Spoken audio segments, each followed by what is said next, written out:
Hello मेरे प्यारे प्यारे बच्चों, आरबीसी में आपका स्वागत है। उम्मीद है सब लोग अच्छे ही होंगे। इस अभी तक हम लोग सेल चैप्टर के जर्नी में हम लोग क्या क्या कवर कर लिए हैं वो देख लीजिए। पहला हम लोग सेल का इंट्रोडक्शन देखें, दूसरा हम लोग देखें सेल का डिस्कवरी, तीसरा हम लोग देखें सेल का हम लोग स्ट्रक्चर देखें,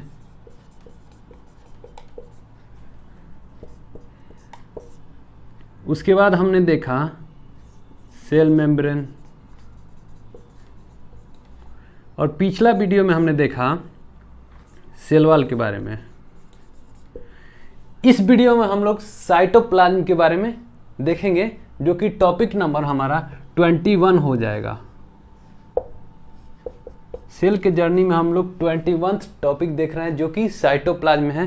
तो चलिए हम लोग शुरू करते हैं साइटोप्लाज्म की जर्नी। अब बात आता है कि साइटोप्लाज्म होता क्या है। कोई सेल है मान लीजिए, ठीक है, और ये है न्यूक्लियस। इसके अंदर कुछ न्यूक्लियस को छोड़ के ये जितने भी स्पेस हैं आप देख रहे हैं,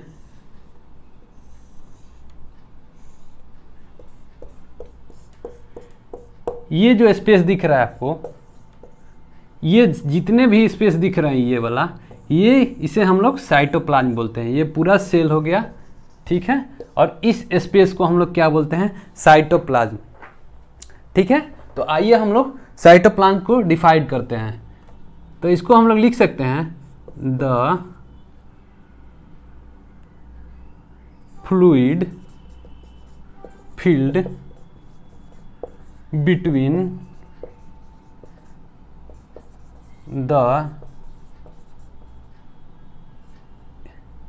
the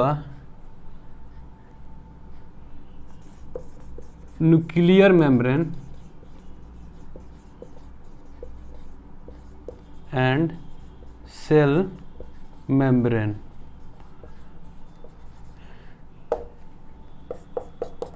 सेल मेम्ब्रेन और न्यूक्लियर मेम्ब्रेन के बीच ये हो गया आपका सेल मेम्ब्रेन। इन दोनों के बीच अगर जो फ्लूइड फील्ड होगा उसे हम लोग क्या बोलते हैं, साइटोप्लाज्म।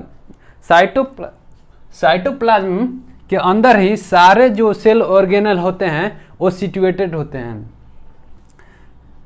तो आगे हम लोग लिख सकते हैं, all the cell organelles are situated inside cytoplasm। जितने भी सेल ऑर्गेनल होते हैं वो इसी के अंदर तैरते रहते हैं, साइटोप्लाज्म के अंदर तैरते रहते हैं। अब इसमें बहुत सारे प्रोटीन होते हैं, अमाइनो एसिड होते हैं, विटामिन्स होते हैं, और कुछ कुछ ऐसे प्रोटीन होते हैं जो फिलामेंटियस होते हैं, जो साइटोस्केलेटन बनाते हैं। तो द फिलामेंटियस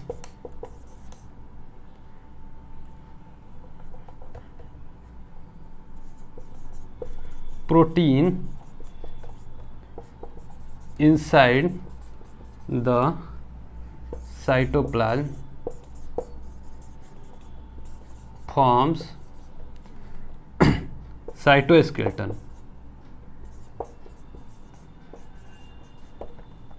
कुछ कुछ फिलामेंटियस प्रोटीन होते हैं जो कि साइटोस्केलेटन बनाते हैं। इसका सेल का शेप मेंटेन करके रखते हैं। ऐसे ऐसे ऐसे बना देंगे ताकि सेल का शेप मेंटेन रहेगा। ऐसे फैल जाते हैं फिलामेंट की तरह। जिस तरह हमारे बॉडी में हड्डियों का साइटोस्केलेटन होता है, हमारे बॉडी का शेप को मेंटेन करके रखता है, ठीक उसी तरह सेल के अंदर भी एक साइटोस्केलेटन होते हैं, जो कि किसी से बने होते हैं, फिलामेंटियस प्रोटीन से। अब फिलामेंटियस प्रोटीन क्या चीज का हो सकते हैं, वो एक 3 फिलामेंट हो सकते हैं।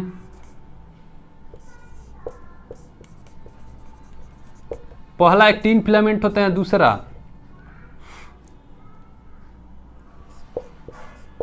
ट्यूबुलिन प्रोटीन होते हैं। तीसरा प्रोटीन केराटिन प्रोटीन हो सकते हैं।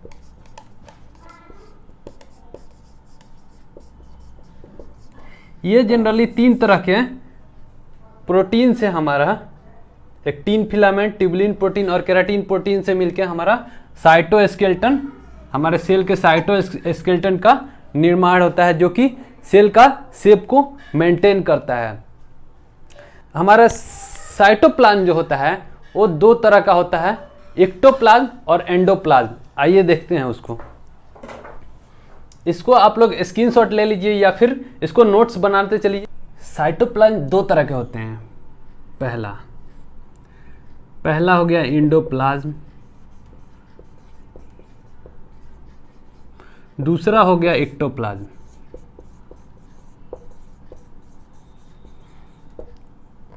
एक्टो का मतलब देखिए, एक्टो का मतलब बाहरी सतह पे होता है और एंडो का मतलब अंदर के तरफ। जैसे एक सेल ले लिया हम लोग, ये हो गया आपका न्यूक्लियस। अब मान लीजिए इस इधर रहेगा, साइटोप्लाज्म इधर है जो बाहरी के तरफ,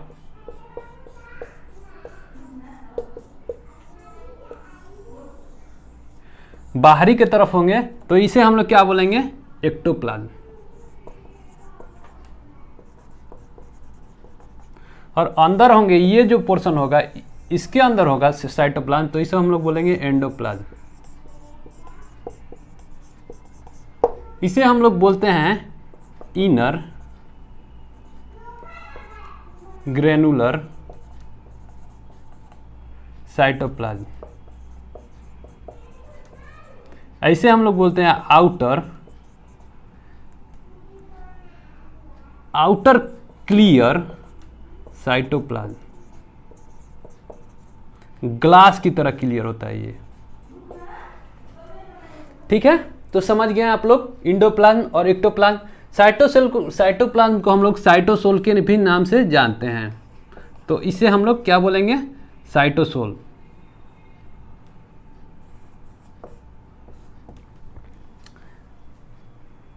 साइटोप्लाज्म के अंदर जो सॉल्यूशन होता है वो 2 तरह का होता है।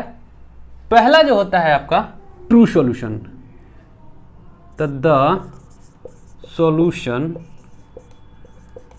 इनसाइड द साइटोप्लाज्म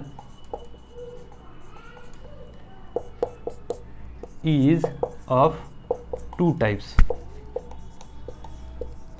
2 तरह के होते हैं। सेल के अंदर जो सॉल्यूशन होते हैं वो 2 तरह के होते हैं। मेनली इसमें 90% वाटर होता है। ठीक है, तो जहाँ पे वाटर होगा वहाँ पे सॉल्यूशन तो आपका बनना ही बनना है होते हैं। अब बाकी 10% अदर बायोकेमिकल होते हैं। ठीक है, तो जहाँ पे वाटर है 90%, वहाँ पे तो सॉल्यूशन बनना लाजमी है। तो यहाँ पे देखिए जो 90% वाटर होते हैं और 10% बायोकेमिकल होते हैं, वो 2 तरह के सॉल्यूशन बनाते हैं। पहला हो गया ट्रू सॉल्यूशन। ट्रू सॉल्यूशन में क्या आते हैं, ट्रू सॉल्यूशन में जो छोटे छोटे आयंस होते हैं, छोटे छोटे मॉलिक्यूल्स होते हैं, वो मिलके क्या बनाते हैं, ट्रू सॉल्यूशन। ट्रू सॉल्यूशन में आ गए जैसे में small ions, nucleotides, sugar et cetera. Vitamins भी लिख लेते हैं। मतलब जितने भी माइक्रो मॉलिक्यूल्स होते हैं वो मिलके क्या बनाएंगे, आपका ट्रू सॉल्यूशन बनाते हैं। दूसरा टाइप के सॉल्यूशन होते हैं वो कोलॉइडल सॉल्यूशन होते हैं।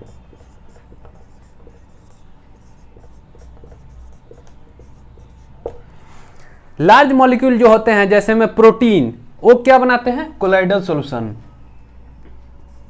लार्ज मॉलिक्यूल्स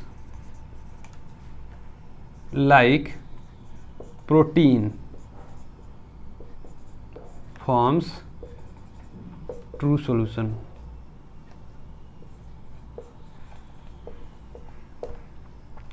अब ये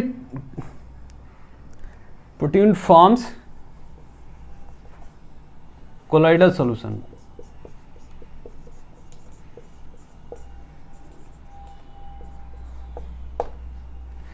कोलॉइडल सॉल्यूशन दो तरह के होते हैं सेल के अंदर, एक जेल फॉर्म में, एक सोल फॉर्म में।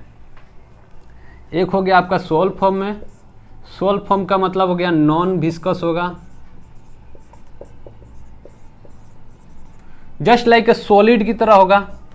सॉलिड की तरह मतलब उसमें विस्कोसिटी नहीं होगा, जेली लाइक सब्सटेंस नहीं होगा, चिपचिपा नहीं होगा, वो सोल फॉर्म में होगा तो सॉलिड की तरह होगा। और दूसरा होगा जेल फॉर्म में।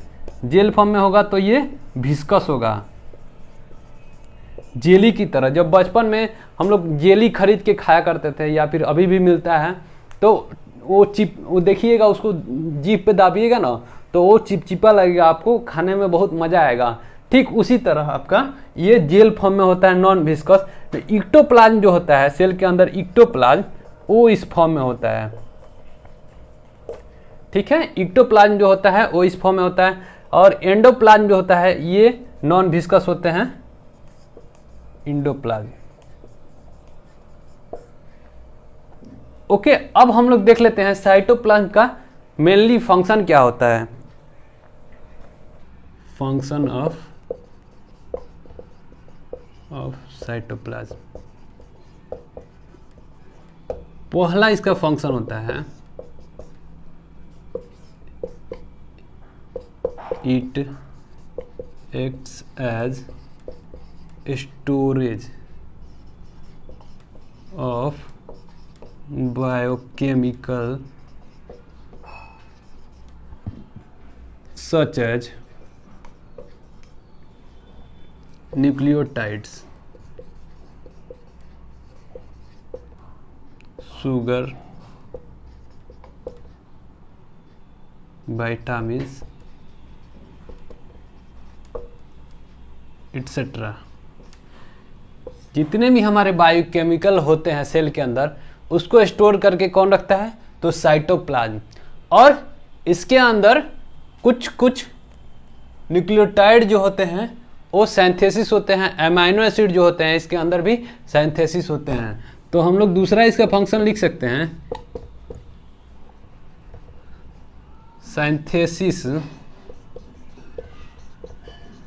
Synthesis of some amino acids, fatty acids and nucleotides takes place in it।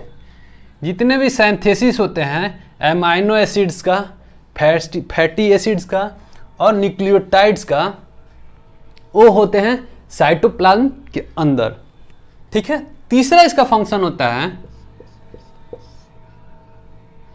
Metabolic pathway.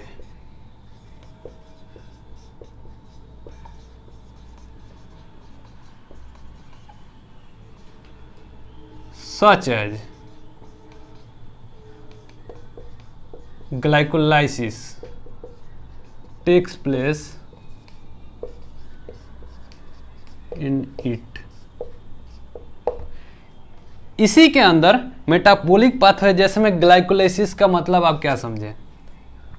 Glycolysis का मतलब होता है ग्लूकोज को प्रोसेस में टूटना और उससे एनर्जी का रिलीज होना, एटीपी का रिलीज होना, वो होता है साइटोप्लाज्म के अंदर। मेटाबॉलिक पाथवे मतलब एक ऐसा प्रोसेस, मेटाबॉलिक प्रोसेस जिसमें कोई भी मॉलिक्यूल टूट के दूसरा फॉर्म में चला जाता है, उसे हम लोग क्या बोलते हैं, मेटाबॉलिक पाथवे। या फिर कोई नए बायोकेमिकल का फॉर्मेशन होता है कोई भी लंबा प्रोसेस के द्वारा, तो हम लोग उसे क्या बोलते हैं, मेटाबॉलिक पाथवे। ठीक है, तो ये हमारा था साइटोप्लाज्म का फंक्शन।